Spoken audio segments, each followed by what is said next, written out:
Hello and welcome to the Flixters, the place where two movie geeks bring you all the movie reviews and news you could want in your lifetime.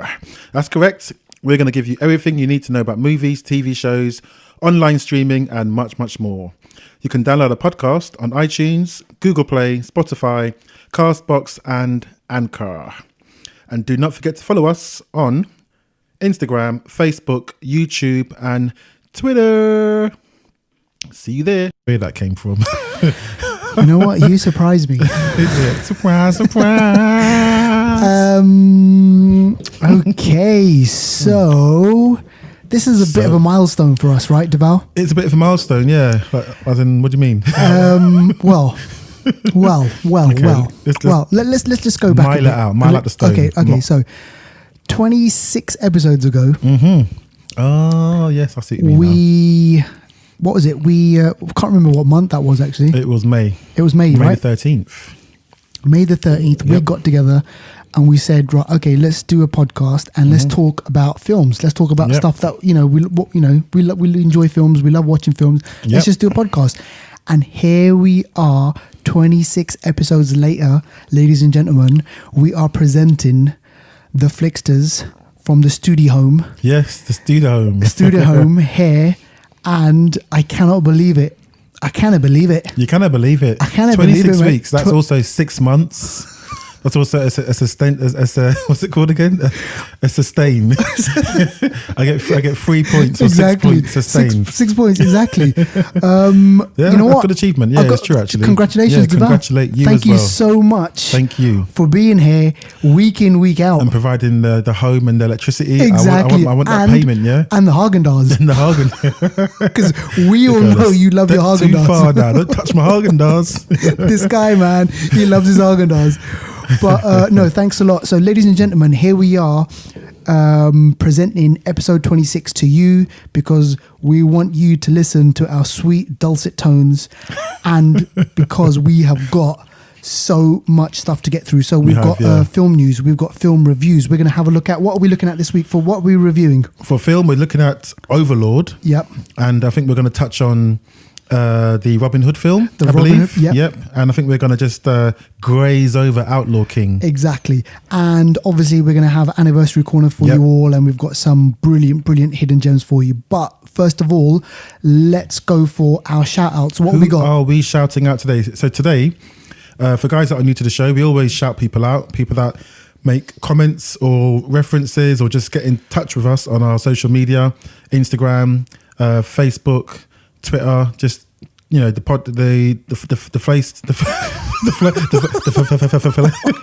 Flixters. Was that dark? The Flixters podcast. Bloody Elmer Fudd. I know. So people reach out. So we want to obviously shout them out and let them know that we appreciate it. So today's shout out goes to Bitcoin Podcasts. So why are you laughing? I'm not laughing. Listen, Bitcoin. Have you got any Bitcoins? Bitcoins are their thing, Well, I don't know if they still are, but they were the thing. No, they're worth about $6,000. Is it for one Bitcoin? Bitcoin. No, seriously, bro. I remember this is like years ago. I was like, I got to get into this Bitcoin. Got to get into Bitcoin. Did it happen? No. And look what happened. They're worth like $6,000. I hear the Facebook, the twins, and the Facebook twins. They've got like millions of pounds worth of Bitcoins. Yeah. Because they were obviously in those circles from the get go. So I keep saying Bitcoin. Bitcoin Podcasts shouted out to us on Instagram. Yeah. Just asking us to listen to their podcast. Also, they listen to our podcast and they liked what we were saying. They commented on some posts that we made on some films, and I think it was also the Stan Lee tribute as well. Bitcoin was really touched by that. So Bitcoin, we salute you. We listen and we understand, and we are with you, Bitcoin. And if you can, throw us a few Bitcoins. That'd be brilliant, mate. All right, okay, so that was Bitcoin. Bitcoin. Do you know what? We got to make our own Bitcoin. All right, okay, now let's move on. Hey, listen, man, I've forgotten just how much fun this is. All right, okay, so movie news. My name's Chucky. Wanna play? I can't wait to see this. You know that, right? So Child's Play gets poster And June 2019 release date. Yeah, so the poster is in. It's quite an ominous poster, actually. It's a poster of the good guy dolls. You know, the good guy dolls are the thing that Chucky is. For a bit of backstory for people that don't know who Chucky is or what we're talking about, with Child's Play. Yeah, because this is going back a while. Yeah, Child's Play was at 1988, I believe. Yeah, exactly. And basically, it's about a doll, a raggedy doll with red hair that basically is a normal doll until the soul of a serial killer somehow is transferred into this doll. Yeah. So then the doll is now animated. The doll can speak. The doll goes on a killing spree. It likes to stab people. It's a bit of a. It's a doll. It's crazy. It's Child's Play basically. But yeah, so. And then it spawned like 2 sequels. Yeah, a few. No, even up to 2017. Like the one came. I can't remember what it was called. Oh, The Bride. There was something a Bride. like that. Yeah, Bride of Chucky came out where he had a girlfriend and they went on like a doll, you know. basically. Yeah, exactly. He got himself a doll. Like a Bonnie and Clyde type situation. I don't know, but yeah. So the poster, it looks really good actually. Okay, so the cool. poster is of the good guy doll of Chucky in a sort of box packet, and it just says, "My name's Chucky. Wanna play?" And it's got the release date of June 2019. Yeah. So hopefully they do a good job of it. Exactly. It seems like a lot of old ideas are coming out now. They are, man. Either they're running out of ideas or I don't know. Exactly. The suits, man. They're running things over there. All right. Okay. Now, what you like on sleep? You getting enough sleep? I'm getting enough sleep. Yeah. All but right, you can never okay. get too much. Exactly. So tell us about If Doctor that Sleep. makes sense. Doctor Sleep. So Doctor Sleep is the remake of The Shining. The Shining. Oh. Yeah. And is this the Hugh McGregor? That's correct. Right. Yeah, Okay. Yeah. Yeah. So Doctor Sleep, so it's coming out. That's coming out next year. So Okay. Ewan McGregor is working hard. He's also going to be in Birds of Prey, as we know. Yeah. But Ewan McGregor is going to be in Doctor Sleep, and basically it's going to be about I think it's the child actually. The child has grown up. The child from The Shining. Yeah, he's growing up and he's got some powers. Yeah. His powers are manifesting.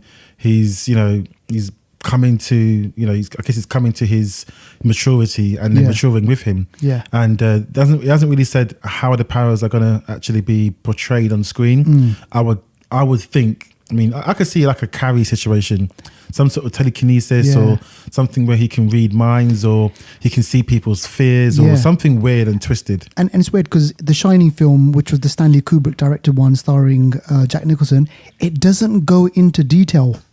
No, it does. The film doesn't, and I can't remember. I don't even think I remember, or maybe I read a bit of the book, the novel, Stephen King novel, but I can't remember if they explained how the hell did they get the powers. Yeah, The Shining, man. So maybe the film will kind of delve into that. And you've spoken about Monster Hunter before. Yes, yeah. Tell us what's new. Monster Hunter. So Mila Jovovich, famously from Fifth Element and from the Resident Evil franchise. Yeah. She keeps posting pictures. She's hard at work. They're filming on set, and she posted a photo of her with guns. Yeah, with guns. So it's a bit of a strange one because in the Monster Hunter is a Capcom game. Capcom also created Resident Evil. Capcom also created like Mega Man and Street Fighter, all those sorts of games. So yeah, it's a computer game, and in the computer game, the Monster Hunter is a warrior who hunts monsters, as you guessed from the title. Yeah, and they've got like a massive sword. The sword is it's like a manga sword. It's just one of those unrealistic, massive swords. And that's what usually Monster Hunter uses. But in this version, Monster Hunter has got guns. Wow. So it'd be really interesting to see how this works out. So that means it's like a more modern day depiction of the Monster Hunter. Yeah. Now, this next piece of news, Deval, you might find this a bit interesting because it collides two genres, really, science fiction and superhero. The superhero universes. So have you heard of Wild Cards? Yes, I have. Okay, so that Wild Cards is the science fiction superhero, like the kind of like novellas. Yeah. And it's George. Yeah, George. G, yeah. Guru Martin, that's what I just say. Guru Martin. So Guru Martin he's basically editing, or he's attached to kind of the film or TV adaptations of this, of these novellas. Yeah. And it's coming to Hulu. Yeah. And the word is that the universe that these books have created are so amazing. Yeah. So it's kind of like a series of science fiction superhero shared universe anthologies, and you've got like multitude of characters. You've got like different storylines, plot lines, and different characters. You've got goodies, you've got the baddies, science fiction, superheroes. Come on, man. What more do you want? It's, from what I heard so far, it's going to be really good. I think the way they get I think it's a certain group of people that have the powers, isn't it? Yeah. And they have to obviously interact with people that don't. And I think I don't know, there's a certain way that people get their powers, and a certain event that happens that makes their powers manifest. Yeah, so basically apparently it's after World War II. There was a virus in the air. Yes, that's so it. 1946. Yeah. And somehow people are infected. Yeah. But these people who are infected, they have gifts. Yeah, yeah. And we follow the lives of these people. Yeah. So I can't wait to So it's going to be a bit like Heroes, a bit like X-Men, that kind of flavour, I would presume. Okay, cool. Yeah, okay. And talking about superheroes, tell us about Eternals. Eternals. So, I mean, we love Marvel here. Marvel's probably one of the reasons why we even started this thing. So Eternals, we've mentioned a few times before. People that don't know, Eternals are attached to Marvel. They are an ancient race, and they are spawned from the Celestials. Thanos is he spawns from the Eternal sort of I guess mythology. So the Eternals have two races. So you have the Eternals and you have the Deviants. Eternals look relatively humanoid, right? As in like regular humans like me and you. Well, more like me. I knew you were going to say that. I knew it. And then the Deviants look like Thanos. Right, so the Deviants are more the mutated versions. The big chin and they just don't look ugly. humanoid kind of thing. Yeah. Exactly. So the Eternals movie, there's a bit of a casting breakdown. Okay, break it down, bro. They basically, this Eternals movie is going to kick off a whole heap of Marvel, phase 4 space. Yeah, space is going to be like Guardians. It's going to be a bit like Thor. It's going to be a bit like all of that. Right. So it's going to be out in space, but because it's going to be set millions of years ago, right? There can be interactions with Earth, or I don't know, Earth at its earlier stage, or so something like that. So no Captain America, no Iron Man, none of that. None of that. Okay. But yeah, there's a character called Star Fox. Is that his name? Star Fox. Star Fox is the brother of Thanos, and Star Fox has been tipped to be in the Eternals movie. Is he good or bad? Star Fox is meant to be a good guy. Right, yeah, okay. He's meant to be a good guy, and if he's in it, will Thanos show up? You see, if they're meant to be brothers, I mean, why Thanos, not? Thanos is like, he's not obviously human. He can live a long time. Yeah. He's got a lot of knowledge. Who knows? If he's going to be around, maybe he might be a young baby Thanos. Yeah. So we'll have to wait and see. But yeah, I mean, I'll get some more. up. Yeah, more news will come out, and I will reveal what's going to happen as I find out. Yeah. Now I saw the trailer for Bumblebee again, and you know what? It looks all right. It's got a good vibe to it. Do you know that? And that I think Hailey Steen. I can't remember. The young girl, young lady who's in it. Yeah? I think she's brilliant. I think she's really, really good. And yeah, I saw the trailer and I thought, you know what? Okay, I'm going to give the franchise another go based on Bumblebee. So hopefully they won't let me down on this time. But tell us about what's new with Bumblebee. Bumblebee. So basically, what it is I'm not actually here to talk about Bumblebee. Yeah, I just realised that now. Shit. But the good news is, Bumblebee. You're right. It's looking like a good film. Yeah. And it's going to be released in December, late December. I think it might be Boxing Day or maybe just before December. Okay. But the director, Travis Knight, will be directing, or you know what? Let me not make any promises. Yeah. It's tipped to direct Guardians of the Galaxy Part 3. Wow. So looking at the success or the proposed success of Bumblebee, if it is going to really drop like people say it's going to drop, then Guardians 3 could be in good hands. Okay, that's good. all I can say at the moment, So yeah. Well, any new news, we'll let you know. Exactly. We will let everybody know. Okay, so now we know Venom was a huge hit. Yeah. Now, what does this mean for the other Sony owned characters, Marvel characters. So we've got like obviously Venom. Yep.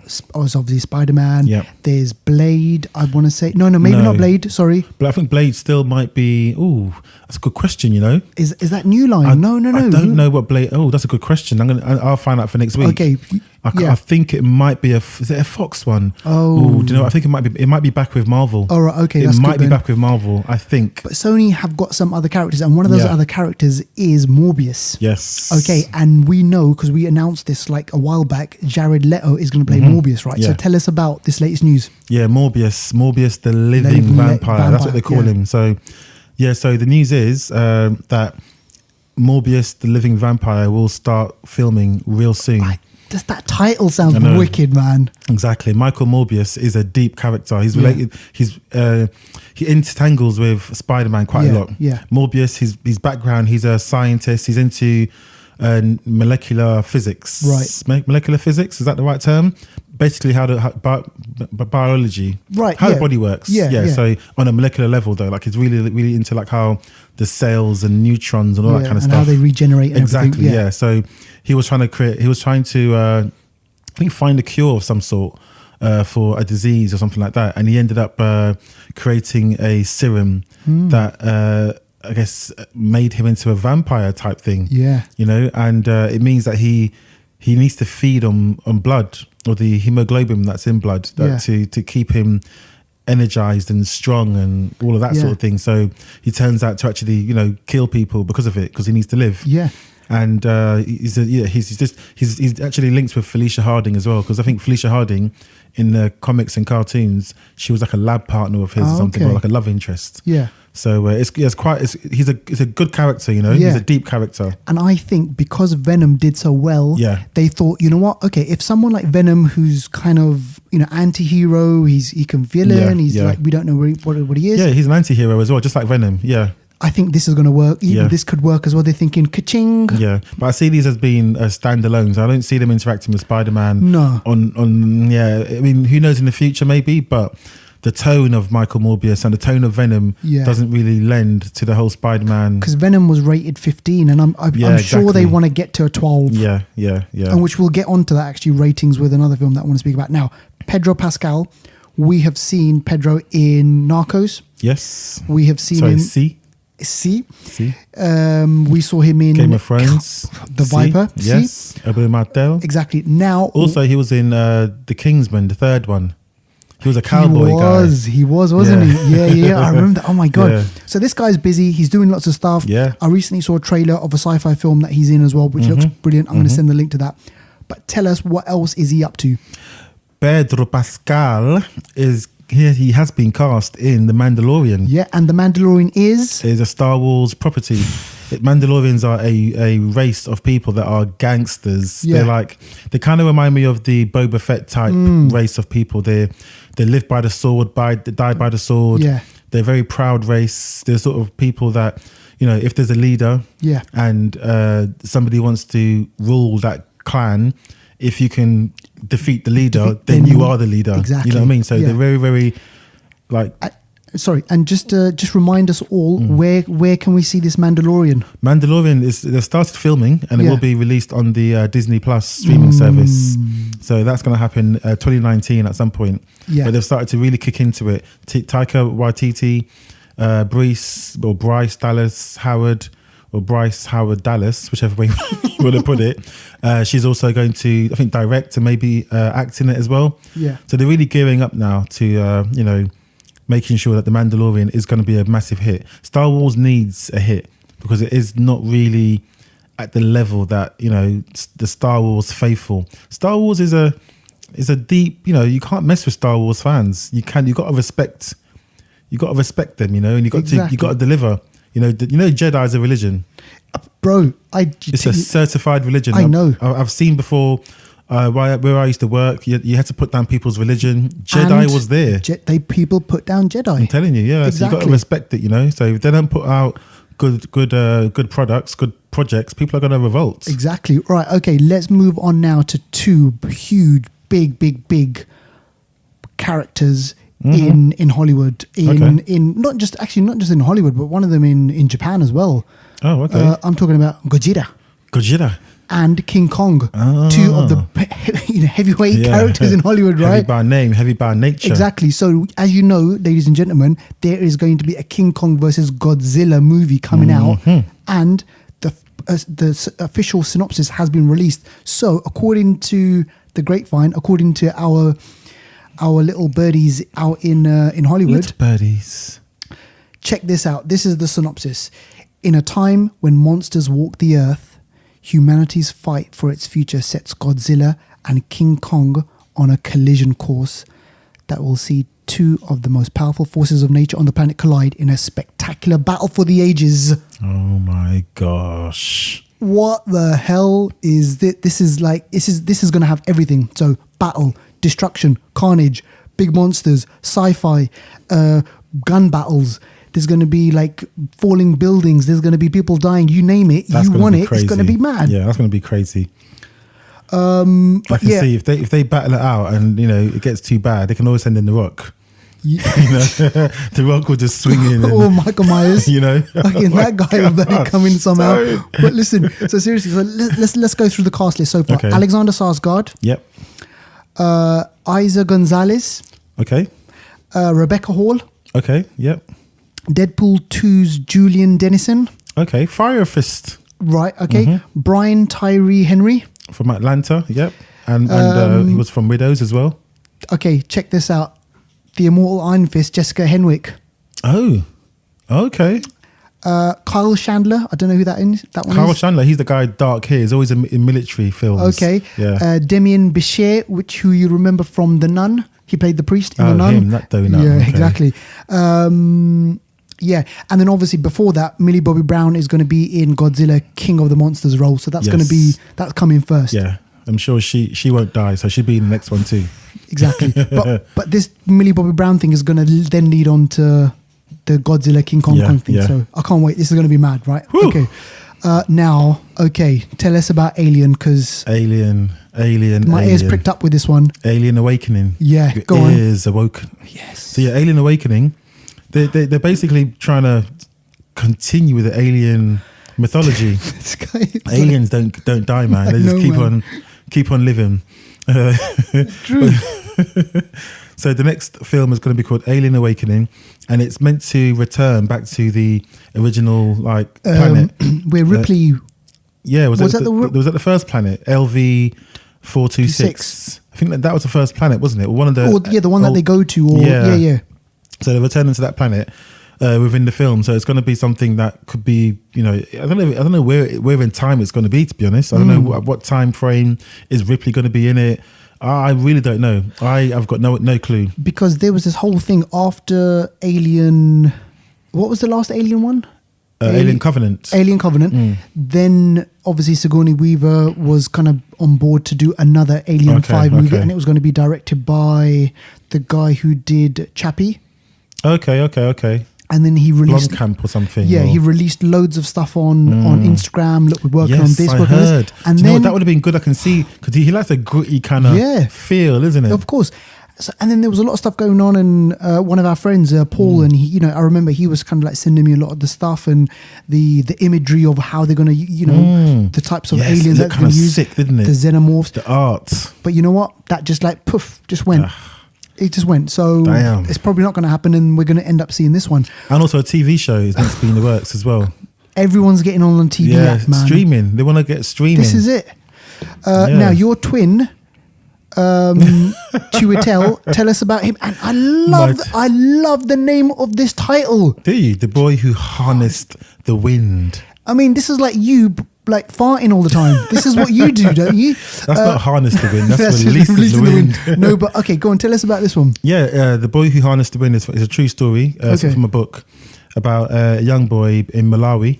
Yeah, and in Africa, and he comes from a village that the harvest is really it's really making things really hard. Right, they're having a few dry summers, and the crops are not growing.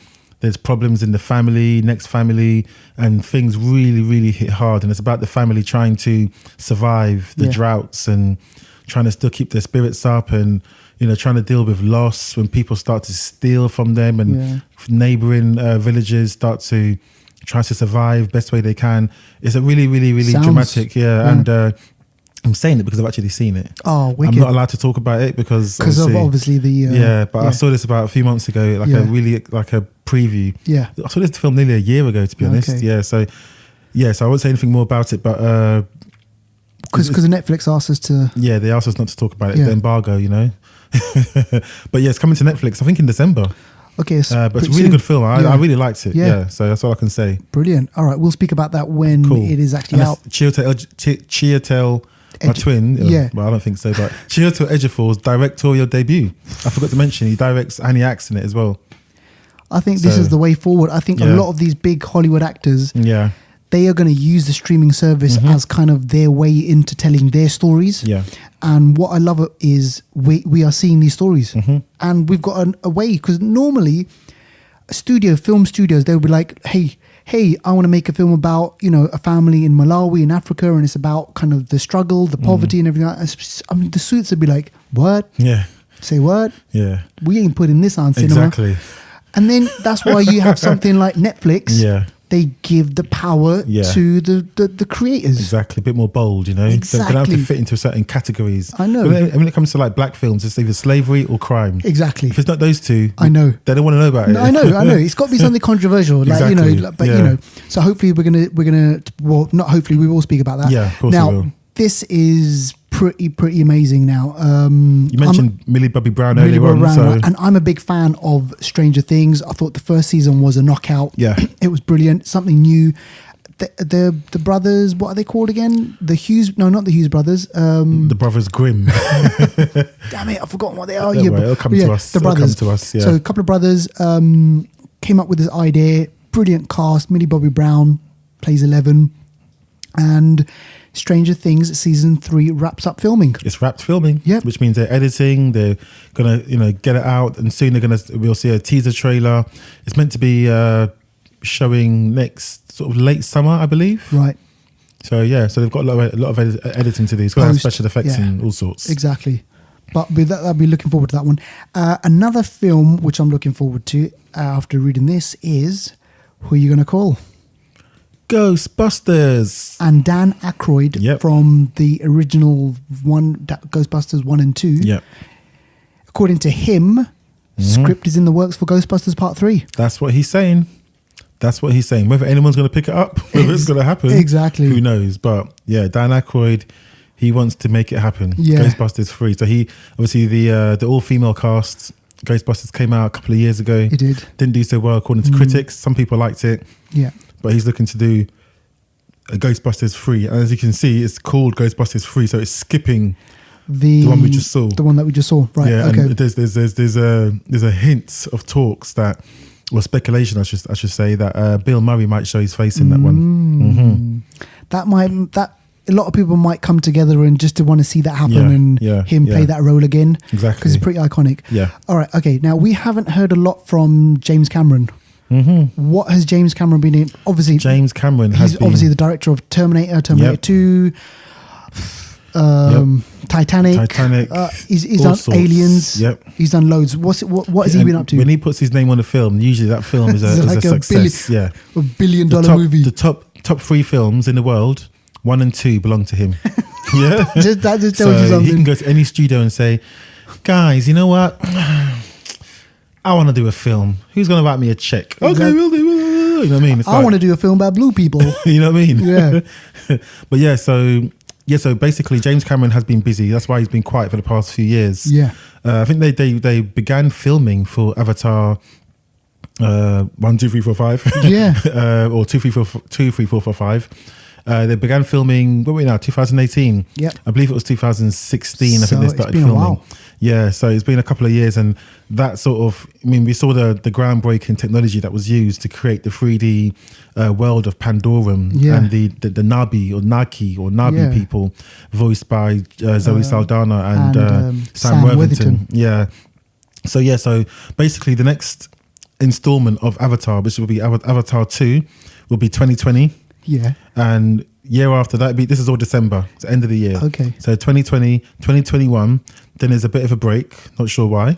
2024 and then 2025. So this guy is going for it, man. Yeah, he's literally like that. So yeah, he's locking down these people, these and avatars, and it's gonna. And not only that, he's lent his name to Terminator 5. Yes, he is. Yeah, so he isn't directing it, but he's one of the producers. So exactly. Yeah. He's doing stuff. And this news about Avatar really came about because he's actually also on the production crew or production roster for Attila, Battle Angel. Oh, directed by Robert Rodriguez. He's kind of involved in that. So obviously, when the promos for that came about, he was asked about this. So yeah, and one thing that I just want to quickly mention is James Cameron is really, really kind of like a geek when it comes to the technology. Yeah. He waits for the technology to be built. Exactly. I remember there was this, I can't remember what bloody sci-fi, The Abyss. Yeah. Right? He waited. That's a deep film, I know. Well, literally and figuratively. Exactly. Terminator 2, the metal alloy thing, and he waits. Avatar, the technology hadn't been made. Maybe that's why there's a 3-year break. Because of maybe someone said, something. Hold on, James Cameron. We are going to make a computer chip that will allow you to submerge the audience into the experience, but it won't be out until 2024. Are you able to wait until that? Oh, yes, sir. Exactly. I'll wait. and this is like an event, isn't it? This is like a James Cameron event. Like Avatar is going to be huge. All right, okay, now check this out. I can't believe this. After the success of Halloween has taken shitloads of money, right? Shitloads of money. Blumhouse, I can't remember what his name is. Jason Blum. Jason Blum. He was at some talk recently and he announced that he is going to create 8 new films exclusively for Amazon. Are you serious? Yes. And these are going to be... Oh my God. They're going to be horror inflicted films. Yeah. And they're going to be edgy, they're going to be contemporary, they're going to have scares, and Blumhouse are just they're killing it when it comes to kind of that genre, the horror genre. When it comes to horror, Blumhouse, they just, when you see that on the credits, you know what time it is. Exactly. Insidious, Saw, what's it called? Conjuring. Yeah. All of those horror films, The Nun, all of those. Yeah, Blumhouse. They know how to create this kind of universe. So again, we always speak about the streaming services, and Amazon they're kind of like second, aren't they? You got Netflix and then you've got Amazon. I'll probably say that they're probably the second biggest at the moment. I'd say. They are buying up content. They want filmmakers, they want producers to make stuff for them so that they can kind of like show this. And brilliant. We're going to get to see kind of new films.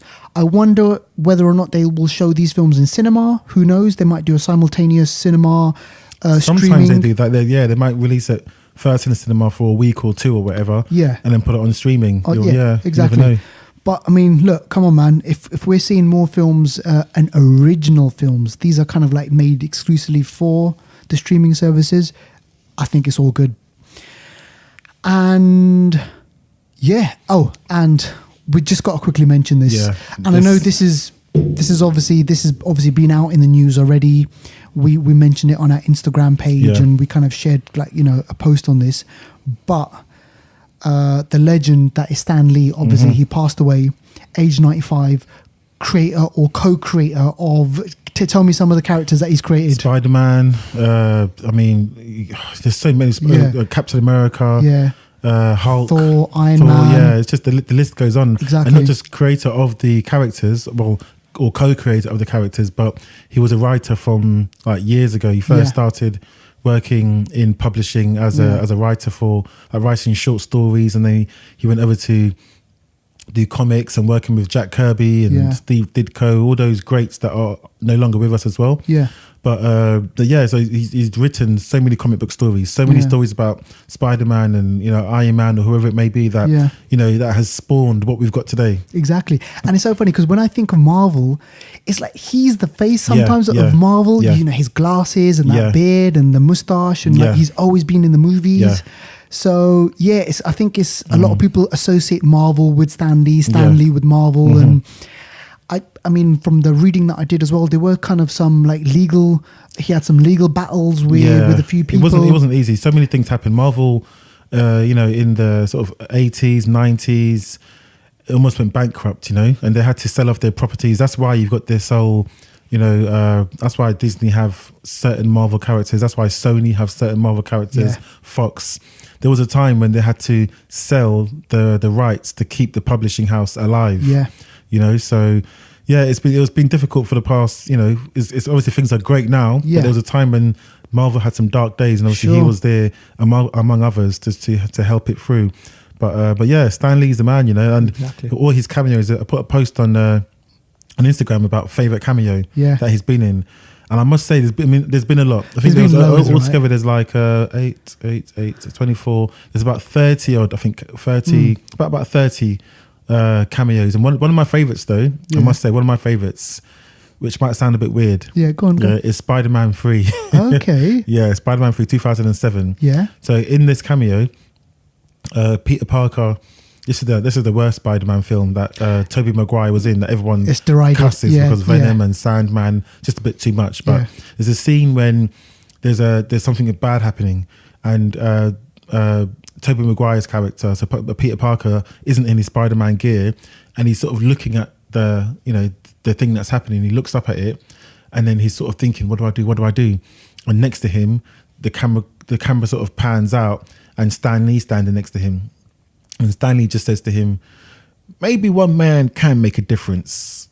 And then just as Tobey Maguire is going to respond, he sort of cuts him off and says, enough said, and then walks away. That's so wicked. he just says that line and walks away. Yeah. That's like, it was a powerful line that he added, that I think just helped the scene. Yeah. Probably one of his best acted cameos as well, because it was just enough. It was just enough, right? Yeah, and also one of the few cameos that directly sort of interacted with the main star to help the story. Yeah. Because he was actually inspiring Spider-Man to make a difference. So a lot of the cameos, he's just kind of there like comic relief type of thing. Yeah, but this like, one he actually interacts with the character to help him go ahead and save the day. No, I actually love that. I totally forgot about that one. I'll try and look that one back up again. There's one that I love. I think it's Iron Man 2 where Rhodey goes to visit Tony Stark, and he's in his kind of underground thing, and he gets pizza ordered or something is getting delivered, and it's Stan Lee, and he goes, I've got a delivery for... Oh, that's Civil War. Oh, is it Civil War? Sorry. Tony, I think you're going to say, Civil War, yeah. Right, sorry, Civil War. And he goes, I got a delivery for... the phone. Or something. He goes, I got a delivery for Tony Stank. Yeah. And then Rhodes is like, I'm never going to forget this one. I love that, Tony Stank. That's when Captain America sent him the mobile phone. Yeah, that's what it is. I love that. It just makes me laugh, that one. So, I mean, rest in peace, Stan Lee. He sure will. All right. Ladies and gentlemen, let's move on to the box office top 10. And... we have got some new faces in there. We've got some faces that we've already seen. I don't know why I'm likening the films to faces, but I mean, hey, let's just go through them. So at number 10 is Peterloo, which I still haven't seen, and we're not going to see. I'm probably not going to end up watching this film. Number 9 is Smallfoot, which I haven't seen. Number 8, we've got Johnny English Strikes Again. And I haven't seen that one, but I mean, come on, like... He's always striking. It's 17 mil. Now, this is a new entry. This is Thugs of Hindostan, and this is a Bollywood film. This is an Indian film. And from what a friend of mine saw this, and I said, yep, come on, give me a review. Tell me what the film was like. And he said, it's a Pirates of the Caribbean ripoff. Oh, yeah? Yeah. Pirates of the Caribbean ripoff. Yeah, can you believe? And like, I just said, what the hell? He goes, the CGI. He goes, it's just like... Oh, serious? He goes, look, for an indie film, he goes, they've spent a shit load of money, but it's the execution. Okay. It's like, these budgets are like Hollywood level budgets now. Yeah, 20, 30, 40, well, actually, maybe not Hollywood, but I mean, UK budgets. Good money, right? Yeah. But the execution. So, that's in at number 7. A film which we have seen and which we're going to speak about later on is This is called Overlord. Yes, Yeah. yeah. Which, guys, a bit sad to see at number 6. Well, funny thing is, it came out sort of midweek. So what it's at number 6 with only just over 500,000 because it's like a short, Right. Yeah, it's a bit of a short takings. Yeah, but okay. We'll I'm see what it is next week. Yeah. All right. Number 5, we have the Nutcracker and the Four Realms. Haven't seen this baby. Number 4, A Star Is Born. Yes, a star was born. I'm telling Exactly. you. Yeah. Oh, and a little bit of kind of like bit of information. In New Zealand, Oh yeah. when they released the film out in cinemas in New Zealand, they had to have a warning before the film starts. Oh. Because obviously Something bad happens in it. Okay. something bad happens in the film, and we're not going to spoil what that is. Sure. But I think it was a lot for the audiences in New Zealand. Sure, so the government or the film censor board had to kind of put this kind of thing on, which says, look, hey, this film deals with blah, blah, blah, blah. Yeah, I get that. That. Number 3, a film which we've seen is Widows. Really, I'm liking it. It's great to see that it's in the top 3. Number 2, Bohemian Rhapsody. Wow, this film has done really, really well, man. It's for I still need to see it for a film that is like a little bit flaky. It touches over, it glosses over a lot of stuff. It's done really well here in the UK. It's done really well in America, and it's just basically, it's doing well. All right, the UK's number 1 film this week is The Grinch. The Grinch. Yeah, so What? I can't believe this. It's already taken 5 million. What Damn, it's the kids' film, so maybe all the kids are going to see it. So we will try and pencil that one in, depending on obviously. No, we're not going to. We're not going to watch it. I ain't going to watch it. Yeah. All right. Okay. Now out this week on Blu-ray. Yes, out this week on Blu-ray we have 2 films, both beginning with S. Yeah. I don't know if it's a alphabetical thing, but first one is Skyscraper. Yeah, which saw. I watched, and I thought it was entertaining. It wasn't as good as I thought it would be. Yeah. It was kind of like a bit like Die Hard, but on a bigger skyscraper with. Without the it was rated 12, right? It's not. Yes, it wasn't I think it was a edgy 12A. or anything. Yeah, it's not going to be like yeah. dark or anything like that. No. No glass on the floor with bleeding feet. No. Yeah, exactly. But it was just an okay film. All right. Okay. I was going to say like no sequels or anything like that, right? I don't think so. Okay. But if there was, what would it be? Would it be like an apartment block, or would it be smaller? Would it be A bungalow? What's bigger than a skyscraper? I don't know. Yeah, well, exactly. Yeah. All right. Okay. And the other film, which is out on Blu-ray, is a film which we just basically overlook. We didn't watch it. We tried to actively avoid. Exactly. Actually. It's called Sherlock Gnomes, and like I said before, I think it's just some gnome-based like detective story where gnomes dressed up as Sherlock Holmes and Dr. Watson and try and solve crimes in the garden. On the lawn, yeah, in the garden. Yeah, exactly. Oh gosh. Right, okay. Now, new on streaming and trailers. What do we have here? And there's quite a few here that I'm. Yes. Now this the first one that we have. Do you know what? It sounds crazy. It does. Have you seen the trailer for it? No, I haven't. Detective Pikachu. Right. Okay. I'm Tell me not about gonna bullshit. I saw the trailer. This is Pokemon stuff, right? Pokemon, yeah. So Pikachu. Yeah. I saw the trailer. The film looks okay. Oh shit! Really? I'm probably going to watch this. Okay. Yeah, it's Detective Pikachu. It's a live action film, Right. and the Pikachu are like, you know how I never played the game, but I've sort of seen it. But you know, Pokemon Go. Where you got to collect stuff. And, Pokemon Go is almost, it's like an augmented reality type. Yeah. Thing. But obviously the special effects in this look better. Right. But yeah, the humans interact with Pokemon. Pokemon are accepted in the world. It's weird. Yeah. It's weird. But the person that voices Pikachu, who is Deadpool. Oh, So Ryan this little Reynolds. Pikachu like thing is Deadpool's voice. Oh my god! I wonder if there's going to be like an R-rated version of this. No, there won't. No, this is definitely a kids' film. This is a kids' film, right? Yeah, no F-bombs or anything like that. But when I was younger, my younger brother used to watch Pokemon, so it used to be on in the background. Yeah. And he used to like trade Pokemon cards. And I remember that. A few characters like Charizard and Charmeleon and Jigglypuff. My favorite Pokemon is Jigglypuff because the name is brilliant. and I made a football move out of the name. Jigglypuff. Yeah. Jigglypuff. So there's a certain move that if someone does it, you like switch your legs and it's like I call it a Jigglypuff, basically.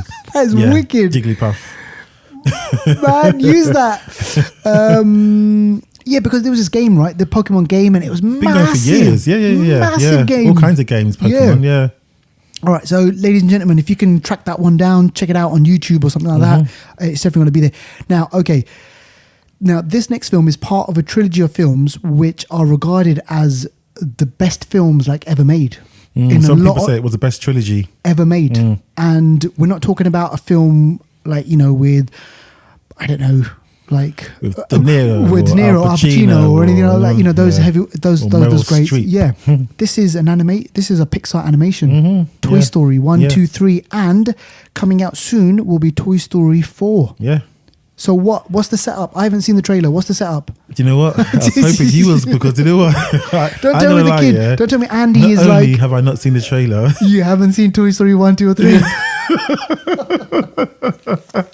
I'm not gonna lie. I've seen. I'll be honest with you. I have seen them. I've. And you know what the thing is, right? People saw the third part and they were like, right, that is it. That's the end of the trilogy. You can't. Why go any further? Yeah.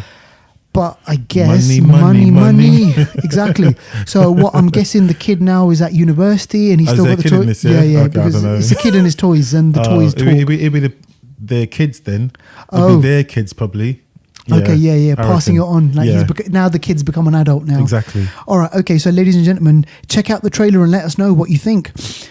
Now we spoke about this a bit before. This is a James Cameron produced, a Robert Rodriguez directed, and I love Robert Rodriguez. He directed Sin City. Yes. Once Upon a Desperado. Yes. Once Upon a Time in Mexico. Yes. Did Robert Rodriguez also direct one of those Planet Terror type films? Yeah, with Tarantino. It was one of them ones. Yeah, Death, whatever it was. Yeah. But tell us about Alita. Yeah, Alita, Battle Angel. It's like some sort of weird.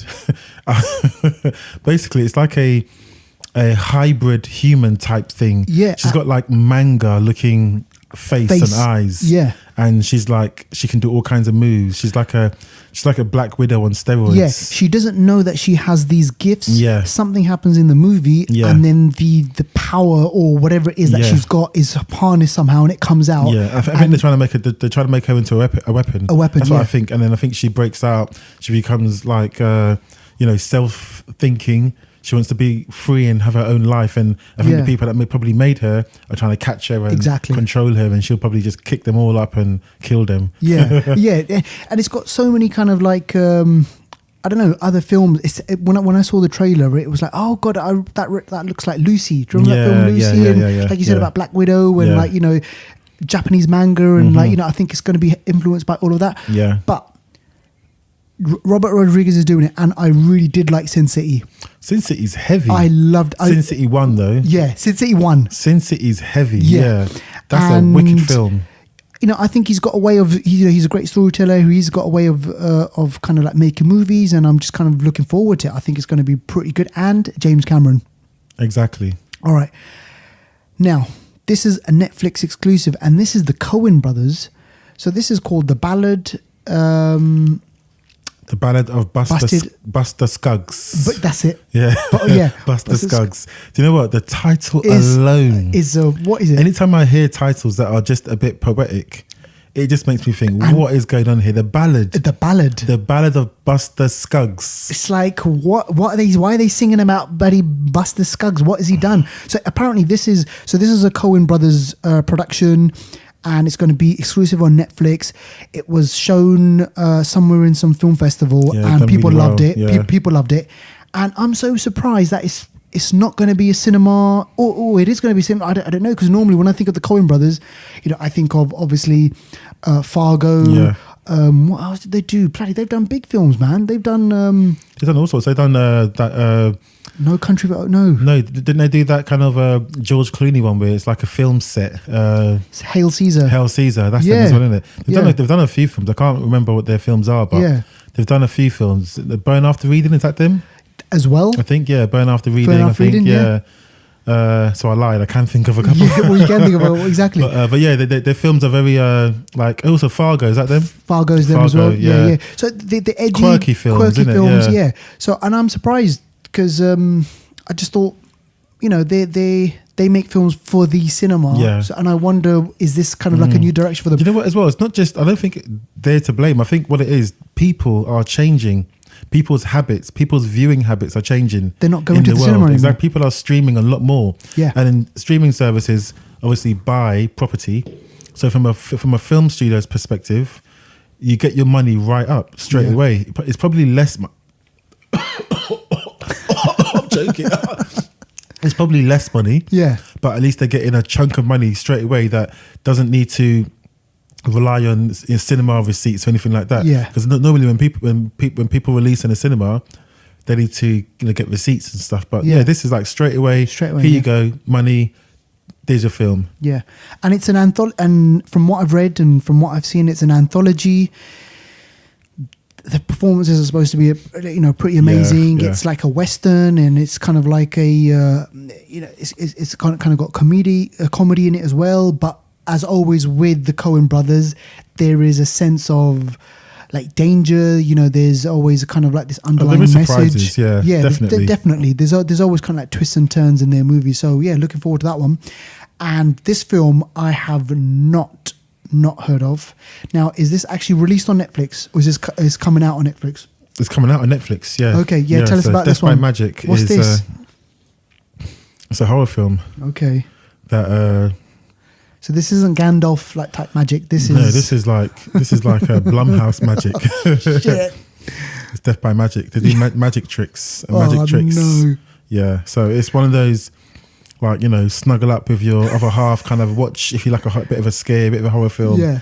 I like those kind of films sometimes because they're not really serious. Exactly. There's nothing really to lose apart from an hour and a half of your life. But expectations won't be that high. Yeah. And I think for this one, it's a bit of a nice, cheeky little film to watch, Death by Magic. So, yeah, try and catch it on Netflix. Yeah. Don't expect any Paul Daniels in there. No. All right. Okay. Now, downsizing. This is the Matt Damon movie, yeah. and this is out on Amazon, right? That's correct. Yeah. So I did try to see this film a little while ago. I think I saw a little bit of it, and it wasn't a bad film. I just didn't get time to watch it. Right. But it does seem funny. The premise is it's not too distant future. Right.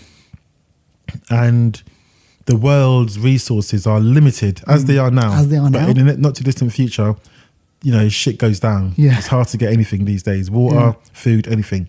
So there's a technology has been created to shrink to shrink things and you as well. Oh.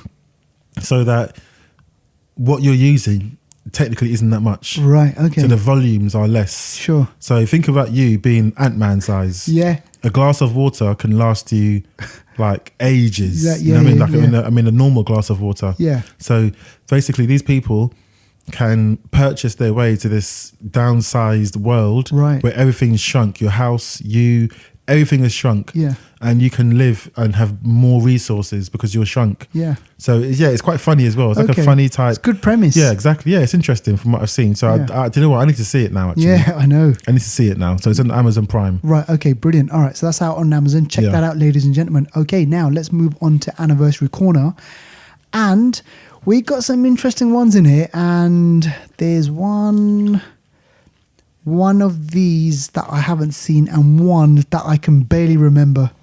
So, but this film, which is from 10 years ago, this was back in 2008 and it stars Hayden Christensen, Jamie Bell. That's right. Samuel L. Jackson, is it? Samuel L. Jackson. He's like in a lot of stuff. Sweater. What? Why are you laughing? Oh, shit. What, Sweater? Yeah, no, but really, no. It's called Sweater. I mean, this is we're an international show, so we've got to try and. If it was called like if it was made in actually it was made in America though. Yeah, it should be called Sweater. But I mean, why was it called Jumper? Because they're jumping through. Oh, time, like right. they're teleporting. Right. Okay. So it was got nothing to do with the clothes that they're wearing. I got it wrong. I'm sorry. Yeah. Okay, go on then. Tell us about this film called Jumper. So Jumper is a sci-fi film from 10 years ago, like you said, Yeah. that revolves around a group of people that have special powers, ancient powers that allows them to jump through these teleport from place to place. Yeah. A bit like Nightcrawler in X-Men. They can literally jump into like a hole from here and you can end up in New York, end up in Australia. Yeah. But you got to sort of you got to be skilled, otherwise you can jump and then Get stuck in a wall or something. Yeah, kind of thing. So you got to be skilled. I think if you can picture it, Yeah. then it makes the jump kind of better. Yeah, exactly. And I remember it because this is interesting because the star of the movie, Hayden Christensen, who I have to say, he was cussed. He was cussed as Anakin, like acting. You know, Yeah. you know, they say like furniture. Like, you know, there's more acting I in didn't furniture. mind it. Attack of the Sith. I prefer of the three prequels. Attack of the Sith for me, I liked it. Attack of the last Attack one. of the Clones. Nah, Revenge of the Sith. Revenge of the Sith. Yeah. Revenge of the Sith. Attack of the Sith. Yeah. Yeah, but mind you, Attack of the Sith. The attacks. Could be. Yeah. So all right, so he plays the, and I remember there's a bit there where he jumps into a pub in London. Oh, is it? I can't remember that bit. Yeah, and then Jamie Bell's there, and it's just like, it was just so weird just seeing him there in London. But anyway, Samuel L. Jackson, he plays the villain. Yeah. And he's out to kind of capture these jumpers. Yeah. But when I watched this movie, I thought to myself, what a power to have. Can you imagine? You can jump into a safe. That's what he does. Get the money and then just, Oh man. So he steals money. He jumps from basically country to country. Yeah. And, you know, you live like a nomad basically, but it's one of those lifestyles. And I can't remember what the resolution is. It's something about his mum. His mum wasn't, he thought his mum died, but his mum was alive. And there was this whole big family plot going on. Suffice it to say, it wasn't a huge hit. But nevertheless, it was kind of entertaining, I thought. Yeah, I think it was a good film. It wasn't anything crazy. It was not too crazy. It wasn't too serious, but it was entertaining. All right. And Samuel L. Jackson and Hayden Christensen, you know, they reunited after the Attack of the Sith, Revenge of the Sith. They did. Sith film. Yeah, they did. Just one question before we move on. Where would you jump to? Woo! Where would I jump to? Do you know what? I'm jumping into some money, man. Yeah, I'll just be honest. I'm jumping into some. Yeah, I'm getting a good bag. Exactly. A bag that I can handle. I can just, because you got to jump with it, isn't it? Yeah, you got to carry that load with you, man. Yeah, and it's got to be money that like I don't know, I'm not going to do diamonds and that because you got to try and sell that. I want something. I want cash money, man. Exactly. And we're not in the Oceans. We're not in an Oceans movie. No, we're not. No, give me that cash money. Exactly. Yeah. All right. Wicked. All right. So next film is from 15 years ago, and this is back in 2003. Now, this is a sequel of sorts to Desperado, which we spoke about, Robert Rodriguez. Yep. And so Robert Rodriguez, he directed this film. Well, okay, here's a little kind of thing. He first made the movie El Mariachi. Right, okay, right. So he made the film El Mariachi, and then what happened was he said, he kind of got his crew together and said, hey, you know what would be really good? Let's make El Mariachi, let's remake it for American audiences with no money whatsoever. Yep. Like basically for peanuts. El Mariachi did really, really well. They got Antonio Banderas, Salma Hayek. How could we forget? And then the kind of his obviously career just like, you know, took off. You know, Dusk Till Dawn, and he's done Spy Kids and all this sort of stuff. And then years later, he came up with Once Upon a Time in Mexico. So Antonio Banderas, Salma Hayek, but this time Johnny Depp. Johnny Depp and what's his name? I keep forgetting his name. Danny DeVito. No, Danny Trejo. Oh yes, yeah. Machete. So he's gangster. This guy, man. Yeah. I mean, like he was an ex-convict. Was like, he really? Yeah, in real life. Serious? Yeah, this guy, man. I'm surprised. Movie saved his life. Like seriously. So yeah. So ladies and gentlemen, what I would ask you to do is first, if you haven't seen Once Upon a Time in Mexico, go check out El Mariachi. Go check out Desperado. I really like that movie. It's got a cameo of Tarantino in it as well. Oh yes. There's a funny kind of pub scene in there, and this just kind of picks it up.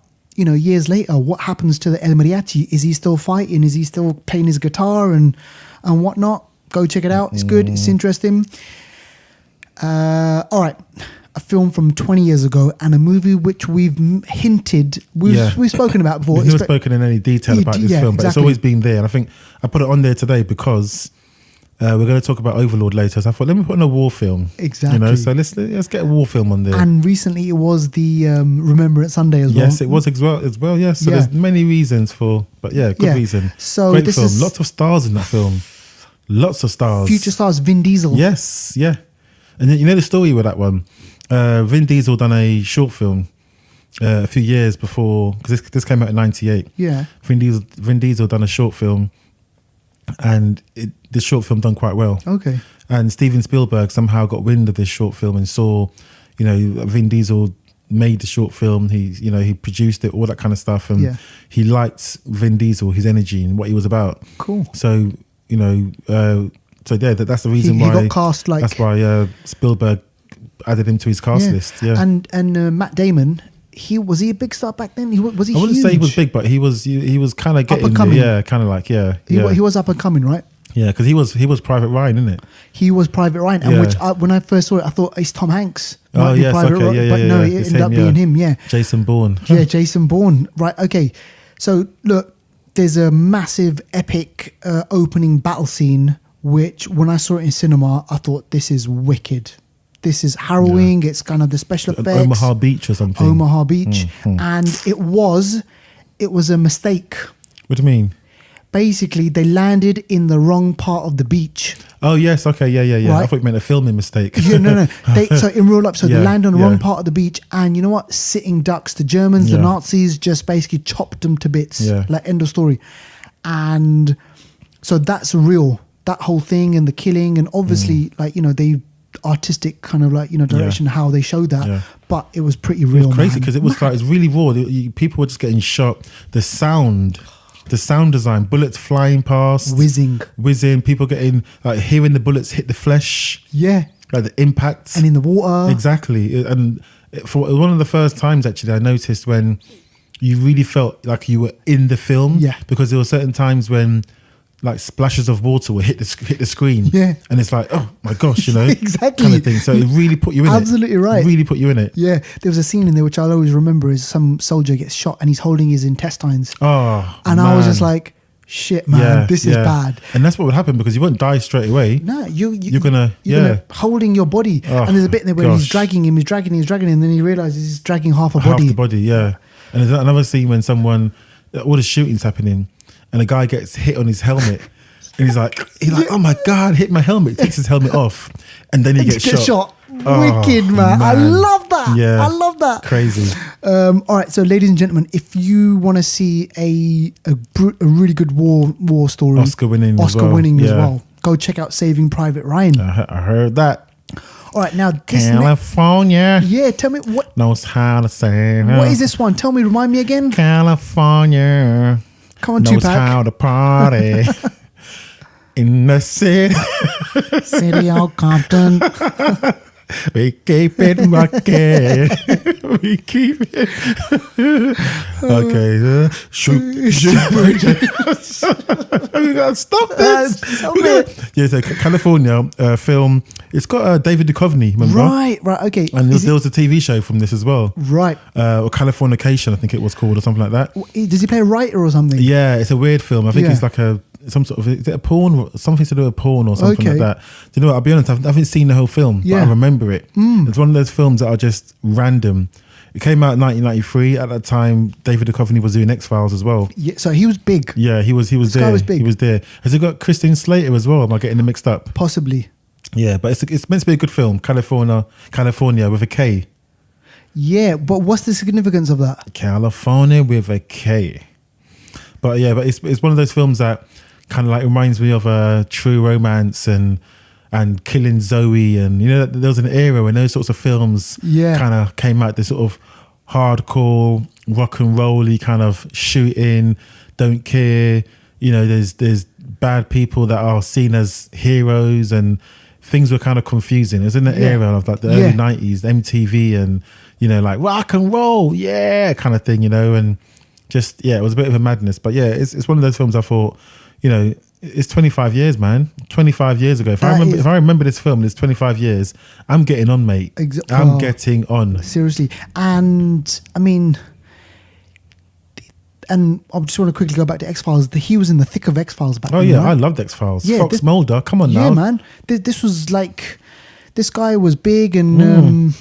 he used to do a porn TV show. What? The Red Shoe Diaries. You've seen it now. Come on. Oh, fuck. I remember. The Red Shoe Diaries. And there's like part 1, part 2, and this is like part 5 or something that he was in or something. Yeah. I remember that, Yeah, so like a soft porn kind of that TV show. I remember that, I think everyone Diaries, exactly. Everyone saw that, man. A few times. All right, okay. Let's take it back now to 30 years. 30 years ago. Exactly. And we mentioned Sigourney Weaver a bit before. We did. And we mentioned King Kong. We did. So there's a connection here, ladies and gentlemen. So we're talking about a film which was made in 1988. It's based on a true story, and this is called Gorillas in the Mist. Yes. Yeah. And it's about, just remind me again what is it about? It's a true story, like you say, about a lady who wanted to conserve the gorillas because they were an endangered species. She understood that they are close to humans, like their DNA is quite close to humans, and she went out there to study them, to live amongst them, to communicate with them. And it's just a story of her trying to protect them against poachers, and because the people, there's a lot of crazy people out there that want to poach gorillas and rhinos and elephants and all sorts, and it's people like this that actually make a difference. I think she may have got I don't know if she got a Nobel Prize or something, but she was really renowned in the I guess the animal preservation definitely society. And her work, to this day, is still being talked about in the way she was so brave and really going out to be with these animals. Because I think there was a time when they wanted to actually go there and chop down some of the vegetation in the area, the jungle, and she would not move because she believed in it so strongly. So Gorillas in the Mist, Sigourney Weaver. It's a lot of the film they try to use real gorillas when possible, but obviously you can't. So some of the gorillas are people in suits. Which obviously now with CGI, what's it called again? Planet of the Apes. They look quite realistic, but then it was suits, man. It was people in suits, acting like animals, basically. Or some people that are naturally quite hairy that didn't need a suit, and just walked on set and just be like, "Hey, I'm here. Where do you want me to stand? Where's my marker?" Yeah, exactly. So that was Gorillas in the Mist, ladies and gentlemen. And you know what? A nice, good little diverse selection of movies there, Deval. You're welcome. That was like really, really cool. You're welcome. Now, we've got some films to take a look at and speak about. We got some films. So let us, you mentioned World War II. Yes. You mentioned Saving Private Ryan. Yes. We have a movie that's out which is based around World War II, which has definitely got kind of, Nazis in it. You've got fighting in it. You've got explosions. You've got a mission. You've got danger. You've got zombies, basically. Yeah, you got monsters and experimentations and craziness. Exactly. So this is from the mind of, or from the production from Bad Robot, and Bad Robot is J.J. Abrams' production company. Yeah. And I remember Cloverfield and all that sort of stuff. So I remember watching this movie, this trailer, and I thought, you know what? This looks really interesting. I love a World War movie, and I ended up watching this film, right? I saw it and I just thought it delivered on so many different levels. Oh, okay. It really did, because I went in expecting this zombie movie, like full on zombie movie. But you know what? It wasn't that. Yeah. It was much more than that. It was obviously about survival. It was obviously about, doing the right thing, about your team, and the horrors of war. Like, war is horrible. War is disgusting. There's nowhere to hide. When you're a soldier on the front line, there's no place to hide. And the thing is, right, the lead actor, I can't remember what his name is, his performance is he's got to try and make this kind of this thing that you're forced to do and try and bring out the human side of it. Yes. I thought he did that brilliantly. You know, there's a scene in there where he's like, hey, look, you know what, we can't just kill people. Like, you know, there's got to be kind of like a reason. And he doesn't want to kill. He's quite ethical, isn't he, for a soldier? Yeah, he's... But then at what point does the soldier then think, right, okay, either I'm going to die, either I've got to kill or be killed? When the bullets are flying past your ear, or you're being literally like, when you've got to choose between your life and theirs, basically, I think. Yeah. So there's kind of those questions. Well, what in times of war, what is kind of like appropriate and what goes over the line?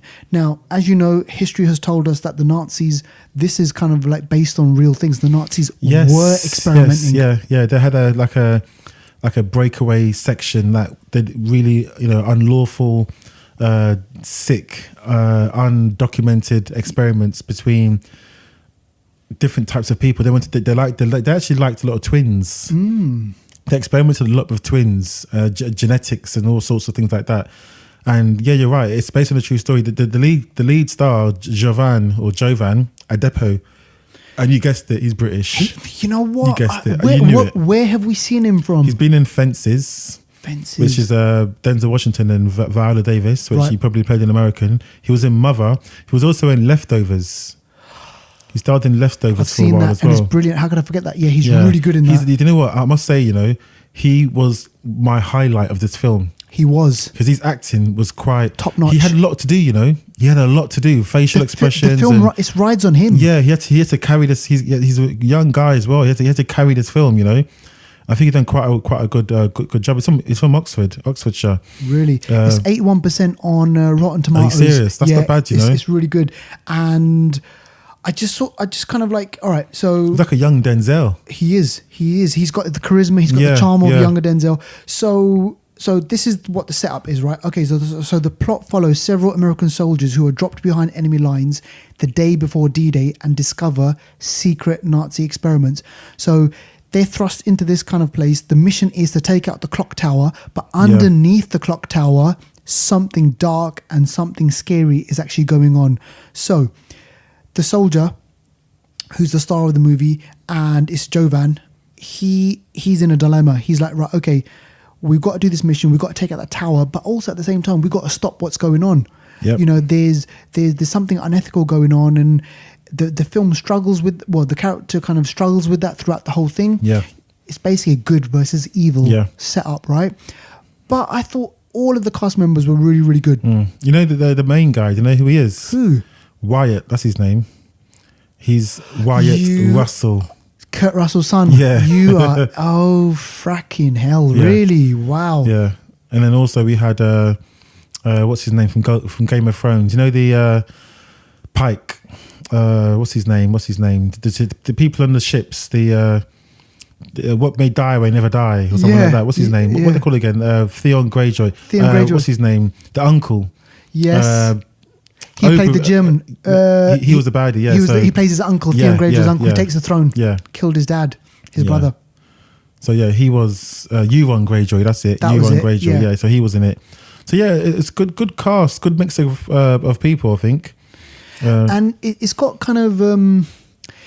It's got enough in there. There's enough tension in the movie, which kind of builds up, racks up as they get closer and closer to finding out what is actually going on in these experiments. Yeah. And, you know, they've got to try and escape. And one of the lines in the movie is, one of the American soldiers says, "What are you guys doing? What are you guys doing with these people?" And then the German guy, the kind of the villain, he turns around and he says that the 1,000-year Reich needs 1,000-man army. Yeah, yeah. And they are trying to build this army to combat, obviously, the Allies. And then there's kind of like a bit of a battle between, two people who've been infected. So that was kind of like really interesting. And these people, when you're infected, it's like you're on the next level of existence. You don't fall. You can get shot, and you just get up again. Coming back up again. You got crazy strength. I don't know if your intelligence is compromised, but you just seem quite mad. Yeah. So I guess to control someone like that, they're still working on it. Yeah, So well, exactly. the serum's not finished, is it? So would you class this as a war movie? In some respects, it's a war movie because they're there for war, and it's World War II and Americans versus the Germans and all that sort of thing. Yeah. But then you got the science fiction element. Yeah, the underlying science fiction part of it, which I guess in war, there's going to be some sort of craziness anyway in any respect. So in a way, and then the war picks up.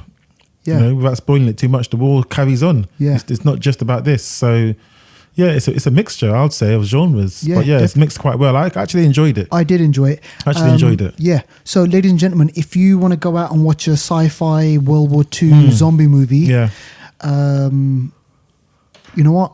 It's a weird name though, Overlord. I don't understand. Overlord is the Overlord. I don't know. It's a weird name, Overlord. Good point. I don't know.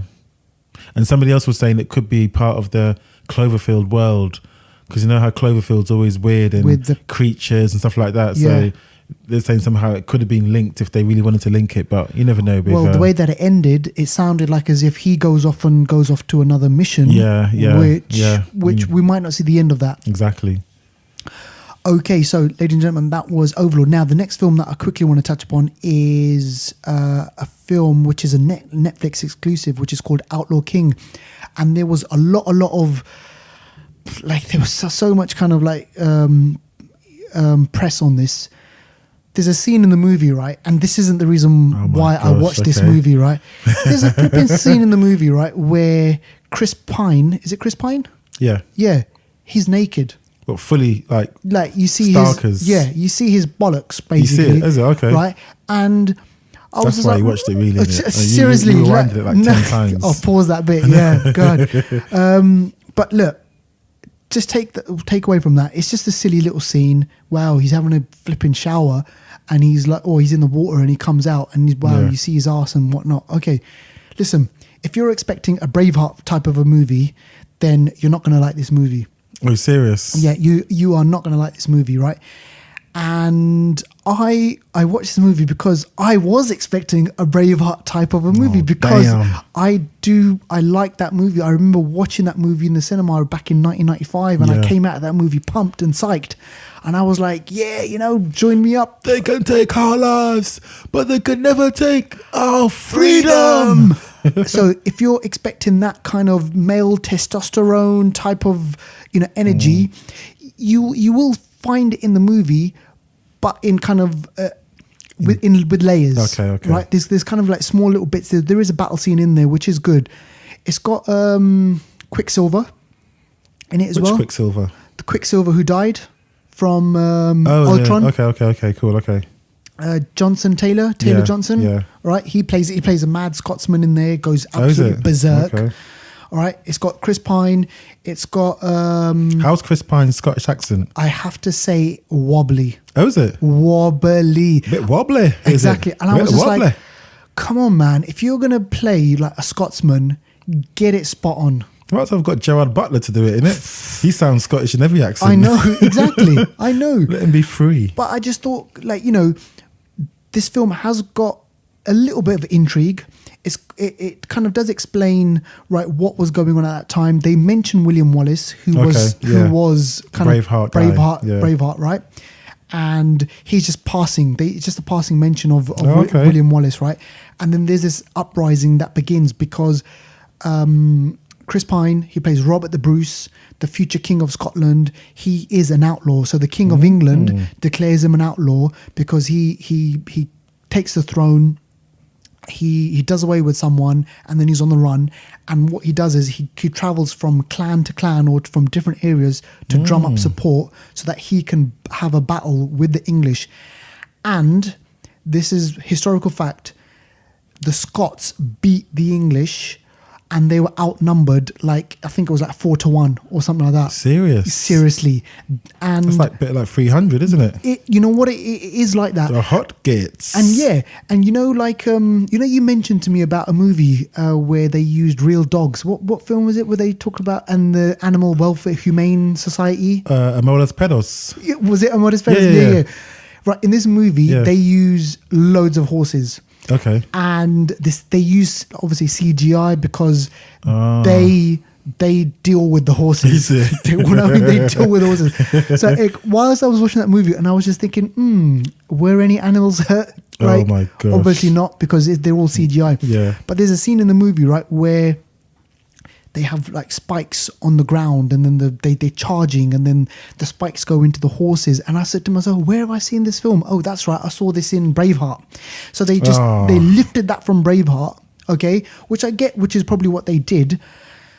And there's a love story in there somewhere where he gets married, and she gets obviously taken away, and she gets called a traitor because she's English, and obviously Robert the Bruce is Scottish. And there's a love story in there where it's like, look, no matter what you do, I'm going to support you, and let's do this for Scotland. And there is this kind of rally cry at the end, and there is this famous battle scene which is done pretty well, but I got to say, it left me wanting a bit more. I wanted a bit more of this kind of this feeling that I had when I watched Braveheart. Like, if I'm being genuinely honest, a little bit empty, yeah. Yeah. So definitely watch it if you like your historical dramas. Watch it if you like Chris Pine. And obviously women might watch it because you get to see him like bollock naked in this. So you know what? Either way, people naked. Yeah, exactly. All right, so that was The Outlaw King, and what else are we going to have a look at?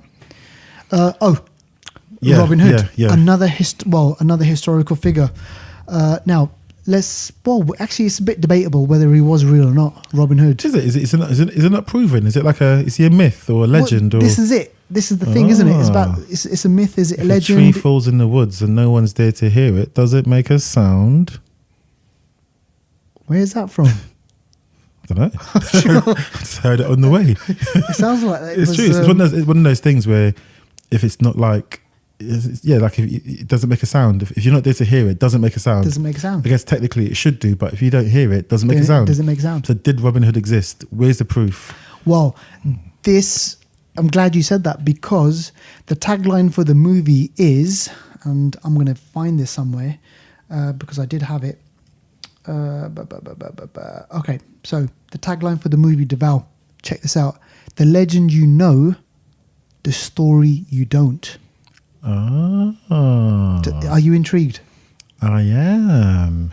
Okay, let's get into this movie. So Robin Hood, directed by Otto Bathurst. Oh, what has he done? Otto Bathurst. I don't know who that is. Right. Okay. I thought you were going to be like, is that easy to get you? I know. But listen, what he has done previously, our audience might have heard that name from Peaky Blinders. I've not seen it, but I know it's good. Right. I've heard it's good. It is really good. So I went into the movie and I thought, you know what? Otto Bathurst, he's done Peaky Blinders. But why are you going to peek if you're blind? Exactly. You're going to have to watch the show to find out. Okay. Right, seriously watch it. It's good. All right, so I thought, okay, there's that going on. There's Taron Egerton. I thought, you know what, he's a really good actor. I like him. He's got style. Maybe future Captain Britain. Who knows? Who knows? He's been in Kingsman, and he's done kind of like Eddie the Eagle, and he's done all sorts of stuff.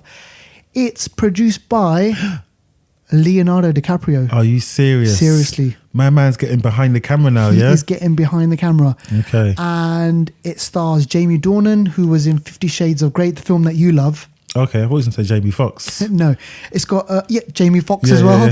Yeah.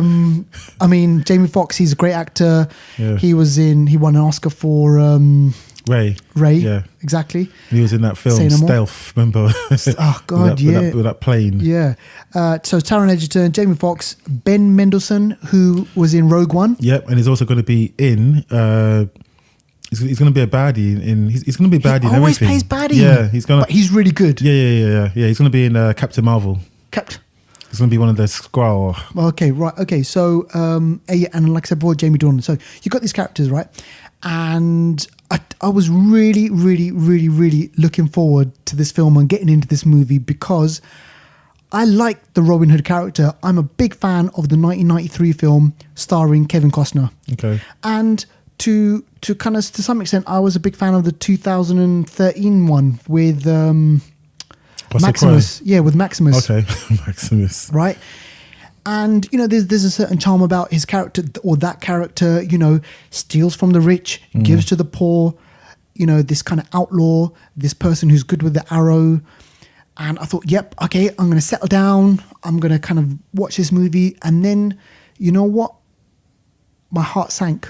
Oh. Listen. Oh. But you don't know at what point it sank. Oh. When the BBFC logo came up and it was a 12A. Oh, okay. And let me. What did you think it was going to be? A 15? I thought it was going to be something? like 15 or 8. I just thought it was going to be edgy. I just thought it was going to be kind of like they're taking this into a new direction. Yeah. So I thought to myself, okay, now I've got to put my head. I've got to think like a 12-year-old. How will a 12-year-old like this movie? And I got to say, if you're a 12-year-old and you watch this movie, you're thinking, wow, it's got arrows, it's got fights, it's got like battle scenes. Yeah. You're going to love it. Yeah. And unfortunately, I'm not 12 years old. So I came in with this 40-year-old brain of watching Kevin Costner's version, of Russell Crowe's version, of like seeing all this stuff that I've seen on TV. And you know what? I just thought this was poor. Oh, so man. Well, he does like give to the poor, isn't it? Yeah, exactly. But I was like, give me something as an audience member. Let me feel like I've got something from this movie. Yeah. So let's take it away. It's the legend that you know, the story that hasn't been told, or whatever it is. So Robin of Locksley, he's this lord. He's rich. He's got loads of money. He's living the life. He meets the maid Marian. They hook up. They fall in love. But lo and behold, Robin has to travel to Arabia to fight in the Crusades. Oh. Okay, so 4 years later, he's in the Crusades. So he's been fighting the Crusades for 4 years now. And he's now this archer, this amazing fighter, this killer. So from being this lord, he's now this kind of, he's basically a soldier. And the way they filmed this, the way they filmed the scenes was like as if it was like Afghanistan. Oh. Like, yeah, it's almost like they've done it in kind of like a desert type of a... Oh, okay. I kind of felt like I was watching like Jarhead or something like that, right? Yeah. You know, sand and the filming techniques were kind of like that. So I thought, okay, this is interesting. This is a bit different.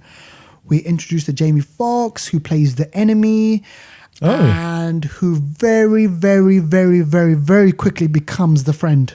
Okay.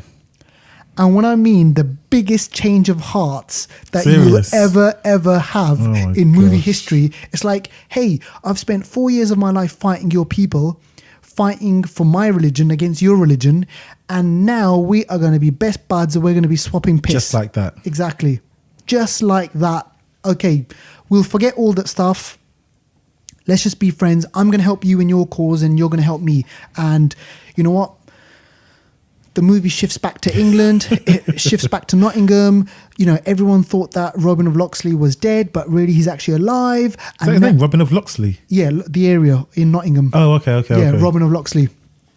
And, then it's got elements of Batman Begins. He's got to be the Bruce Wayne of Nottingham, where by day he's got to play the Lord, but by night he's going to be Robin Hood. Oh, wow. Yeah. So I thought, all right, they're trying to be Batman Begins. They're trying to be like so many different movies that I've seen. And I was just like, what the hell is this movie doing? It's so bad. Oh, and don't get me started on the horses. The CGI is so bad. Seriously, man. I was just like, come on, man. Leonardo DiCaprio, what the F have you been blowing your money on? Like, if you can't pump money into this movie. Right, okay. So, Ben Mendelsohn, he plays the sheriff from Nottingham, and he's really good. I don't think he's obviously as good as Alan Rickman from the Kevin Costner movie, but he's good. He knows how to play a villain. And there's these twists and turns, and there's a love story in there, there's friendship in there, there's about giving, taking away from the rich and giving to the poor, and it's about sticking your finger up to, the rich person, and it's about all those things that we've seen, but it's done for 12-year-olds, or it's done for an audience which the director thinks, all right, 12-year-old is going to watch this now, we've got them hooked, and when they're 14 or 15, when the next Robin Hood film comes out, you know what? They'll still be fans, and we can still kind of get them. But you know what? Snooze. Seriously, man. Seriously, I really like Jamie Foxx. I really like Taron Egerton. I think he's brilliant. You know, but come on. So in my eyes, it's Robin. Like in terms of arrows. Not half an Not arrow. on the target. It's like it's outside of the. Forget the bullseye. Flipping a bullseye is like, you know. Oh my gosh. Way out bloody west. So yeah, Robin Hood, save it. Save your time. Okay. Catch it on DVD. Catch it on Blu-ray. Catch you outside. Catch me outside. Okay, thanks for that. Yeah. So that's Thanks Robin for Hood. that. So just don't really watch it then. Yeah. Yeah. Forget Cool. about it. All right. Okay. Now let's move on to hidden gems. So we've got 3 films. Yeah, 3 hidden gems here that we have. 3 hidden gems. Have you seen any of them? And now The Signal, is that the Charlie Sheen film? No, it's No. Lawrence Fishburne. No, I've not You seen it. haven't seen it? Okay. I know who's in Her. Yes. Okay, but Dear White People, no, I haven't seen. Okay. Take it away. So Dear White People, first film, came out in 2014, and it stars Tessa Thompson. Wow. And it's also got the actor that was in Everyone Hates Chris. Okay. I've got his real name. I think it's Noah. No, it's not Noah. That was his name in Walking Dead. Do you remember when he turned up in Walking Dead? No, Yeah. So, so it's a good film actually. It's quite a different film. Yeah. It kind of reminds me a bit like a Spike Lee type vibe. And basically, it's about black and white students at a sort of Ivy League university in America, and it's about the social issues that everyone has, the integration, Right. some people not knowing how to communicate with other people from different backgrounds and races, but they're all in this sort of, you know, top-notch university, and they're all trying to find their way and still study and have social lives and whatever. But Tessa Thompson's character is quite an outspoken character, and she wants to talk about she wants to talk to white people. She's got a radio show basically. Right. She speaks on the college radio, and she wants to talk to white people about the experiences that she has with white people. Yeah. So some of what she talks about is when I think a white person must have said to her, I know how you people are, or I know or trying to basically trying to relate to her because they've got a black friend. Right. Yeah. And she's like, having one black friend doesn't mean you know black people kind of thing. Exactly, yeah. So she kind of makes light of that, but then takes it to another serious level to sort of inform people. Sure. Like it's just don't try too hard, or don't try and make a thing out of something that's not. Yeah. Sort of Don't thing. generalize. Yeah, exactly. Yeah. So it's quite the messaging's quite there. It's quite poetic at times as well. And relevant, right? Yeah. And there's times when people have these little monologues and people make statements, but it's quite fresh and it's quite edgy in the way it's all written and acted. Tessa Thompson's a great actress. She knows what she's doing. Yeah. And a lot of the other actors involved as well are, you know, up and coming, edgy actors, and it's got quite a good vibe. And obviously there's the guy that's in Everyone Hates Chris. I forgot his name, but that actor, it's like there's a association that I think it's run by white guys, but they use him to they use him to inform them about the sort of black people, like blacks history and stuff like that. And like he gets sort of pushed into it. He doesn't want to do it, but he sort of gets pushed into it. Yeah. And it comes apparent that he doesn't really know anything or much to do with his own people. Exactly. So he's got to find out himself and then try and blag it with them that he knows what he's talking about and stuff. And he's kind of lost in where he belongs. And there's just so many different characters. It's a clever film. Yeah. The title alone is very, very intriguing. Controversial. Yeah. Like, Dear White People. It's like some white people might think like that's racist, or some black people think that's a bit too over the top and stuff. But it's a clever thing once you watch it, and once you understand why maybe the messaging's there, you might appreciate it a bit more. It done quite well. Yeah. It didn't do massively well, but it did spawn a Netflix series that's run for 2 seasons. Yeah. Wow. Yeah. So it has spawned something like this is probably better as a TV series rather than film. Yeah. So And then I think I remember there was buzz around this when it came out. And it was Okay. like a lot of people were like, okay, look, this film addresses some of the issues that are kind of facing Americans at the moment. How do we talk about black people and how do we relate to black people? And, there is this kind of cultural divide. Yeah. And you see that everywhere. You see that, even possibly even in this country as well. Yeah. But it was, I remember there was this kind of debate going on about how do we talk about, how do we tackle the stuff that's going on in America? Okay, that sounds really interesting. Yeah, it's a funny film as well. Yeah, but it's good. It's good. Cool.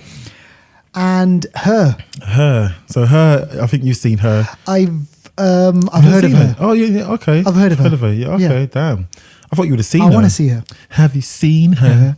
Have you seen Tell her? me, have you seen her? Tell me, have you seen her? Seen her? So Her is a really good film. Yeah. It's a really good film. Spike Jonze? Joaquin Phoenix, yes. Yeah. Directed by Spike Jonze. Joaquin Phoenix and Scarlett Johansson. Yeah. My Scarlett Johansson, Yours, obviously. obviously. And it stars Joaquin Phoenix, who's a loner.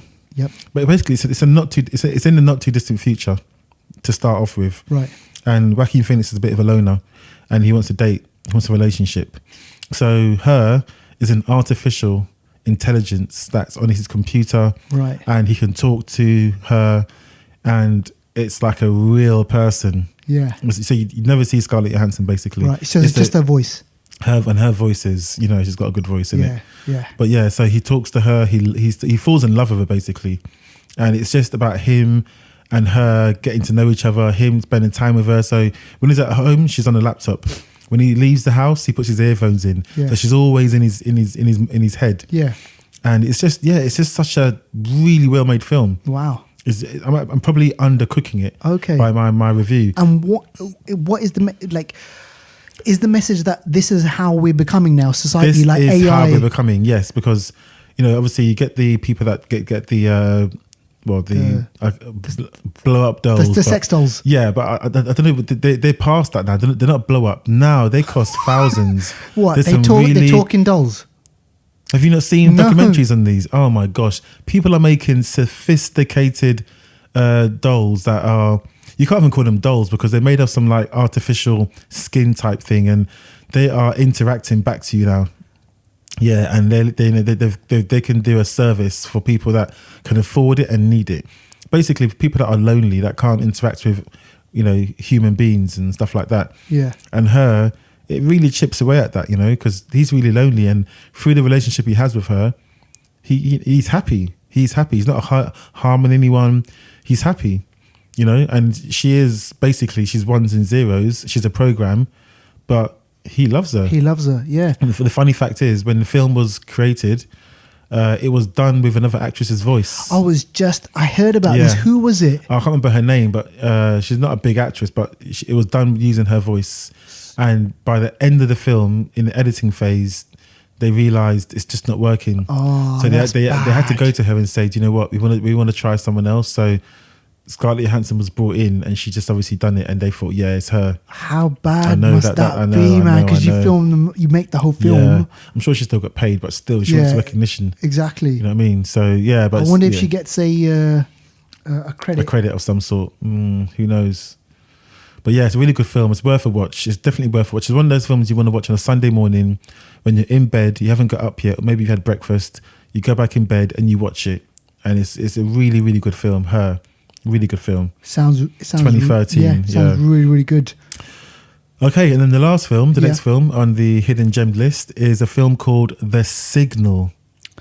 Sci-fi. It's a sci-fi film, but this film came out of nowhere, literally. It's a weird film. And I like weird because Yes. I'm also weird. Obviously. But The Signal is a story of two guys and a woman who are, I think they've just finished uni or something, and they're going on a road trip. And they're trying to hack into something as well. Yeah, I think they're trying to hack it. It's a weird, I don't know what. They're like technically savvy people. Right. They've got a laptop, they're trying to hack into something, but they're going on a road trip and they find a signal. Uh-oh. They find this signal. Alien. I'm not saying anything. They find a signal out in the desert, and it leads them to like a installation of some sorts. And it's like one thing after the next. It's Area like you 50 think it's one 51. thing, it's not. It kind of feels like an Area 51 kind of vibe, but I'm not going to spoil it because it's not. Okay. Lawrence Fishburne's in it, and he's weird as well. Yeah. He's kind of got his Morpheus voice in. Oh, in this really? one. Yeah. He kind of talks like Morpheus. He's very Okay. like slow and deliberate. with Scientist. yeah. Well, I don't know what he is, but he's just not what you expect. Yeah. But it's one of those films that are. It's like it keeps you drawn in, and whatever you think's going to happen is usually not what's going to actually happen. Right. Okay. It's a weird one, but it does star. What's his name? Something Braithwaite. Ooh, is it Thomas Braithwaite or Andy Braithwaite? His surname's Braithwaite, basically, Right. and he's the one that is the new Robin in the Titans TV show. Oh, right. Okay. So the Robin, he stars in this film. He stars in this film. Right. Yeah. Okay. It's a good film. I liked it. I did Yeah. like it. I've only seen it once, but it's one of those films that I classify as a hidden gem because many people haven't seen it. Well, but it's worth a watch. Yeah. It is definitely worth a watch. So if anyone can watch The Signal, 2014, it stars Lawrence Fishburne. You go out, you find it, and you watch it. If you can't find it with any of these hidden gems, you contact us. You let us know. And it will find you. Oh shit!